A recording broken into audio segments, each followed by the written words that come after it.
Well, after heartache at the Etihad, it's time to move on and see what we can do in the league. So let's get into that, shall we?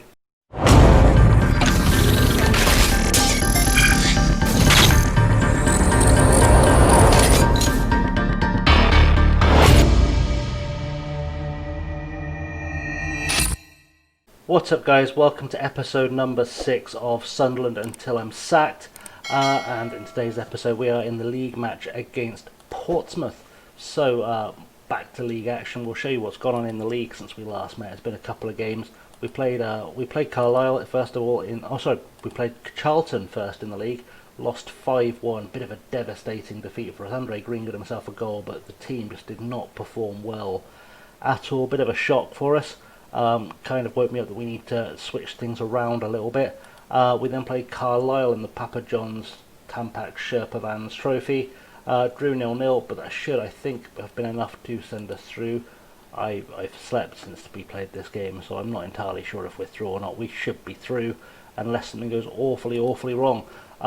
We then played Swindon, drew 1-1, with Curtis Jones scoring, which is one of our new signings. We'll get into the new signings in a second. And we played Crewe 1-2-0 with Colin Quainer and Cole da Silva scoring. So, new signings, because the window has now gone and been closed. We have brought in a bunch of loan players and one permanent signing in Max Grün, who was the German goalkeeper I was talking about in previous episodes. I think it was a couple of episodes ago I mentioned that I was looking to pick this guy up. So he's a 33-year-old German goalkeeper, signed from Borussia Mönchengladbach. He's never actually played for Borussia Mönchengladbach, but he was in goal for Wolfsburg many moons ago. Not a big name keeper by any stretch of the imagination. Decent stats for a sweeper keeper, but also if we look at his squad comparison, he is better than Lee Burge and apparently a good player for most championship sides, so I had to pick the guy up for that purpose. We've also brought in Jack Clark on loan from Spurs, a right winger predominantly. Can play on the left, brought him in because I wanted to add some extra pace to the squad. Remember, we were lacking for players with any quickness whatsoever for this level, so I thought we'd take a gamble on Jack Clark coming off. That's been most of the thinking with most of these signings. Taylan Mengi is coming, a centre-half / right-back from Manchester United, who looks like becoming an absolute beast of a man. And joining him also coming in from Manchester United is Timothy Fosu-Mensah, who's got 3 caps for the Dutch national team. And yet somehow has still managed to get to come join Sunderland on loan. I'm not even paying for his wages. That's how dirty that transfer has been. Man's played, 50 Premier League games? Well, 48 Premier League games and 2 in League One. And now he's coming to Sunderland to play for the season, so that's going to be good for us. Curtis Jones, we said before, has joined us on loan from Liverpool. A really good signing for us because he's been playing semi-regularly for Liverpool in real life. He's going to be the inverted winger for us on the left-hand side, or give us an option at inverted winger on the left-hand side, but he's also played quite a few games for Liverpool for a player of his age. And the final guy coming in is Liam Miller from Liverpool. He's a left winger as his best position. We've brought him in to be a striker for us, add the extra pace up top, because we really don't have much in the way of strikers. If we look at the strikers here, he's not officially our best striker, but Curtis Jones is officially a better striker than him. But he's going to add something up top and, of course, give us this cover on the left wing. In terms of outgoing players, literally nobody but Mackenzie DiCiccio. I don't have to worry about it. He's on loan to Gateshead. He's the only guy that's left us, though. So that is the current situation with the club. Let's get into the game against Portsmouth, though, and see if we can maybe get ourselves a win. We don't do anything with tactics because I've done a whole bunch of setting up, and there have been changes because of the loss against Charlton. I thought we'd probably be better off having more of a defensive lineup. We've gone with the 4-3-3. So the team today is going to be Grün in goal, Fosu-Mensah at right back next to Mengi, Shamajli, and Denny Hume returns at left back. George Dobson is going to be a ball-winning midfielder behind Embleton and O'Nien. Green starts on the right wing today, Curtis Jones on the left, and Liam Miller starts up top with Scowen, Da Silva, Shashwa, Clark, Willis, Abdi and Bentner on the bench, which I'm sure was a decision I made for good reasons. I just don't remember them. I think I'm going to move O'Brien actually up to the bench because that feels like he's a slightly better option as the backup attacker. No room for Sanderson, which is not a personal slight. He just he didn't fit into the team, so I didn't use him. George Dobson captaining the side today. A bunch of players aren't familiar with things and they've been confused about a change of shape and various things. But they'll get over it. Is the simple answer. They're going to get over it because we need to have a bit more balance. Portsmouth are currently top of the league as we go into the game, which again contributes a little bit to my thinking of having the defensive midfielder in today. The tiki-taka playing style we're playing with originally had me having 3 playmakers. There was an attacking playmaker, a roaming playmaker, and a deep-lying playmaker. And it felt like too many playmakers, so I thought I'd get rid of a couple. Anyone on the Portsmouth team to worry about? Yori Hawula is someone I feel like I've come across before, is quite good. Jack Watmore's been there for a while. He's a pretty solid player. Turned into a wonder kid once upon a time on FM. Sean Raggett I managed in Poland last year, so we're aware of him. And Michael Jacobs used to be the chairman of Harchester United. Just a random thing. Great opportunity to show the critics they're wrong. Sure, they've finally taken some motivation from me on camera. Finally, see that they don't completely hate me. So we've got a strong side out today, a really strong side out today. We've got 2 certainly Championship quality, if not Premier League quality, defenders in, which is going to help us immensely, and 2 certainly Championship, if not Premier League quality attacking players on the field as well. So O'Nien finds Curtis Jones early on, 2 and 3/4 minutes on the clock. Curtis Jones goes for a run. We've got ourselves a penalty. Andre Green's going to take the penalty. I'm going to let him take it because he's had no trouble in front of goal so far this season. I can't imagine he will do from 12 yards. Has a pop into the bottom corner, and that's 1-0 already. And what a start for us. What a start against Pompey, who, like I said, they came into this game as the top side in the league, and they are not top of the league anymore, boys and girls. They are not, and they might be.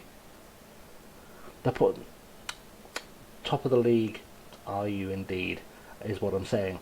I don't know, see the entire table. They are still top of the league, but, you know, things can and will change throughout the course of the game. We've moved up to 15th in the league, which is actually okay for us. It's not too bad. I say it's not too bad. We are predicted to be promoted, but given that we had a rocky start to the season, we were at one stage 22nd in the league, so I think you know, getting back up to 15th and starting to look like a force again is okay. We can afford a slow start because I was still sort of rebuilding the team in my image. I'm not entirely certain I'm there, but I'm definitely happier with the strength and depth in the squad now. So no complaints from me thus far, essentially, is what we're saying. Throw in from Mombe or Mwambe. What more? Forward to Shaughnessy to Rowe. Let's see if we can maybe get a tackle off or win the ball somewhere. There we go. Denny Hume being imperious in the air, but unfortunately unable to head it to one of our own players. And we're going to maybe pay the price for this as Hawula is through. Luckily a good save, and Arbenet Shamajli has made it. You know, got a touch on it to help the keeper out, which is good, as Cannon takes a corner, headed over by Nicholson, and we've survived above all else with this one. Gruen, though, is taking the goal kick, and we're back in action. Mengi to O'Nien. O'Nien has options, finds Mengi again. Mengi with the ball over the top, finds Miller. Miller to Embleton. Embleton could maybe be looking for a ball out to the right, doesn't. Finds O'Nien, back to Mengi. Embleton again. Not paying attention to Andre Green on the right hand side. It feels like a mistake. O'Nien to Hume. Finds Curtis Jones. Back to Denny Hume, who's there ready for the overlap. Can he get a crossover? He can't, but O'Nien is there to back him up. Gives the ball away, which is not what we were looking for. And now Cannon is on the attack, and we need to start thinking about holding them up a little bit.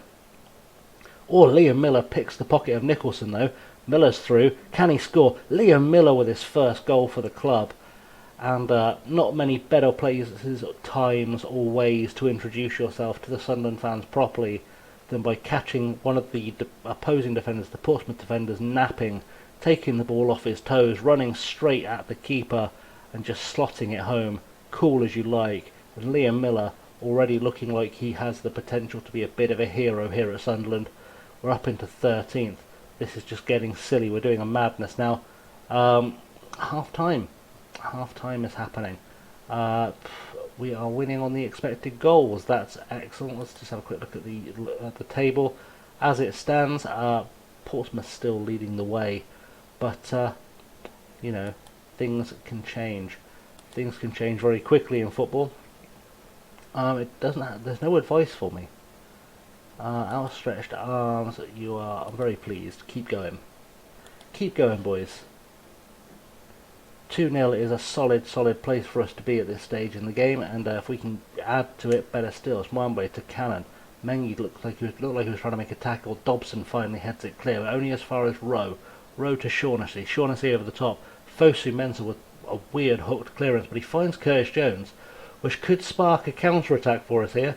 Curtis Jones, though, does lose possession as my voice starts to go. Embleton, though, back to Dobson. Dobson can maybe start to make some inroads here. Finds Andre Green. The first time I think I've seen someone pass to Andre Green, which seems mad considering his goal scoring exploits. Curtis Jones in and hits the post. Whew, close. Very, very close. We're doing very well so far. It's been a really good performance all round. Dobson is starting to tire and not having the best game of his life, so that's also something for us to keep an eye on. As we move into that phase where I'd start to think about making some tactical changes, some substitutions, replacing some tired legs and shaking things up, Jones is not having the best game either and starting to tire, so we've got things to think about. Let's do a praise. Let's give them some praise. You watch Portsmouth score now. I've decided to yell some praise. It happens every time. Mwambe running down the left-hand side. Let's see if we can get the ball off him. Fosu Mensah decides to take it off him quite robustly, to be honest. That was an awful pass, though, and he's essentially played Williams in himself. Moment of madness from Fosu Mensah. Small moment of madness. I'm going to take Dobson off. We're going to use the magic quick sub to take Dobson off because it requires the least thinking. We'll send Scowen on, see what he can do in that defensive midfield role. I don't know if that's his best position. Ball across, though, finds Harness. Harness, I think, has hit the post. Fosu Mensah clears it, and now Miller's on the ball again. I can't see the same heroic run he made before, but he's done okay. He's got us a bit of a... If this were rugby, we'd say he'd done well to get his territory. And he has done well to get his territory. But probably time to go for a bit of a more in-depth tactical thing because Jones is starting to tire. So we're going to move Andre Green to the left-hand side. We'll try Jack Clark. Why not? I know Shashwa can do the business. We're not going to take Fosu Mensah off because he's both booked and tiring, and that's probably a full set of subs, which works out okay for us. Calder Silva can come in on the right hand side. He's not, I'd say he's a better left back than a right back personally, but he's certainly not bad on the right hand side. Andre Green is also tiring, but Andre Green is Andre Green, and we know he can produce magic when we need him to, so we're going to keep him on the field. We're going to praise the boys for the last 10 minutes. Let them know that we're happy with their work. We are happy with their work in this game. We are doing okay on expected goals. Portsmouth have been expected essentially at least a goal and haven't scored one, which means we've done well somewhere along the line. Probably the goalkeeper Grun, I would say. Shemajli, Embleton doesn't quite get to it. Johnson heads it clear. Hume to Scowen to Green now on the left hand side. He can cut inside. He can make a nuisance of himself absolutely as Jack Clark picks it up for the first time on camera. Clark, what can he do? Whips it back, cuts it back for Liam Miller, and Clark has got himself an assist on his debut. Liam Miller has got 2 goals. This looks more the business. This is more what I was going for when I started bringing in these players. Clark has done well. I don't think anyone else on the right hand side there had the pace to have done the damage that Clark did there to get to it. The cut back to Miller was beautiful. Really good awareness, and a 3-0 lead will start to make a bit of a difference for us, and I can maybe yell some more praise at the boys before we go in for full time. That's the final whistle. Miller has done a madness for us. We've looked good. We've put in a good performance. Miller has won man of the match. That's all you can ask for. Good win, boys. Well done. Seems like the appropriate comment there, and we are progressing nicely. Now, it's not going to be the end of the episode, however, because I'm very aware that the FA Cup draw is coming up very shortly. So I feel like we should come back for the FA Cup draw, and if we get someone good, we'll come back for them. If we don't, then I don't know where we're coming back. It'll be a mystery. Let's see what happens. Let's have a quick check of the schedule before we make any big decisions. I'm fairly sure the FA Cup draw is happening this week, regardless. But everyone is happy. We're sitting 13th in the table, making our way back up. Portsmouth remain top, but we've done okay for ourselves. So schedule-wise, I think the FA Cup is supposed to be played somewhere around this Blackpool game. So logically, the draw would be before this Rochdale game. We'll come back with the draw. We'll see who we get. If we don't get anyone good, we'll play. We'll come back against MK Dons because everyone loves seeing MK Dons get smashed. That makes sense. Yeah, we'll either come back. Well, we'll either come back for the cup game or MK Dons. That feels like a plan. So let's throw a little cut in, and we'll come back for the draw. So it's time to make the FA Cup first round draw. And I'm going to quick draw it because there's 40 matches to be drawn. But let's have a quick look through. Sorry, tea down my chin. That's never good. Let's have a quick look through and see who we'd like to avoid before we draw. Before we hit the draw all teams button. We're probably the biggest team in the competition at the moment as well, which is interesting. Lots of National League teams. I'd like to get someone non-league or someone big. I don't want to play Carlisle again because I feel like I've played Carlisle like 7 times this season already. I would take Charlton. That would be okay. I need to get some revenge on them anyway. Doncaster would be good. Darlington, of course, would be a solid choice for us. Anyone else particularly? Eastleigh would be tasty for those who know the history of the club. The Sunderland chairman, he used to own Eastleigh, and he messed that up too. We'd like Hull. Hull would be a big game for us. So would Ipswich. I'd take Kingstonian for the easy pass to the next round for sure. MK Dons would solve a lot of problems with decisions. Oxford always need a smashing. I'm guessing Hartlepool didn't make it through. Doesn't look like it. Anyone else from the northeast up here? We've already played Portsmouth. I'd happily beat Salford. Warrington would be an excellent draw for us. Yeah, okay. So, who are we going to get? Bristol Rovers. Well. Bristol Rovers. Did any big ties? Anything that jumps out there? Swindon Blackpool's fairly big for this level, I suppose. Nothing jumps out as being like the game you would desperately want to see on TV. So we might get a TV game out of this. Yeah, who knows? I say that. So a quick look. Make sure neither of the two absolute non-league sides. Maybe the Kingstonian game. I don't know. Who cares? Right. I think we'll come back for the Bristol Rovers game. Why not? We'll come back for the Bristol Rovers game, which should take place somewhere around where this Blackpool game was supposed to be. And then that will set us up nicely for the. I'm guessing the Blackpool game's already been moved, but it hasn't. I don't know. Yeah, we'll come back for that. So let's wrap this thing up before we go epic long. Thank you for watching, guys. As always, I've been Chasing Lamely. Thank you for watching. You can catch me on the social medias below. I recommend doing all of these things. Like and subscribe. I haven't put the like and subscribe graphic up at the start of the episode, and I'll forget now. So there's that. Buttons are down there for liking, subscribing, ringing the bell. Also, there's some new stuff coming on the channel. I've started a series called Let's Talk, which is just me discussing what's going on in the world of sports.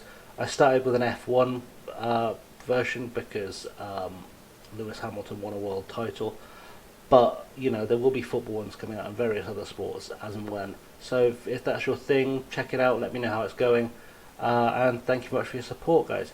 Until next time, though, I have been Chasing Lamely, and I'd like to thank you very much for watching. Until next time, have a good one.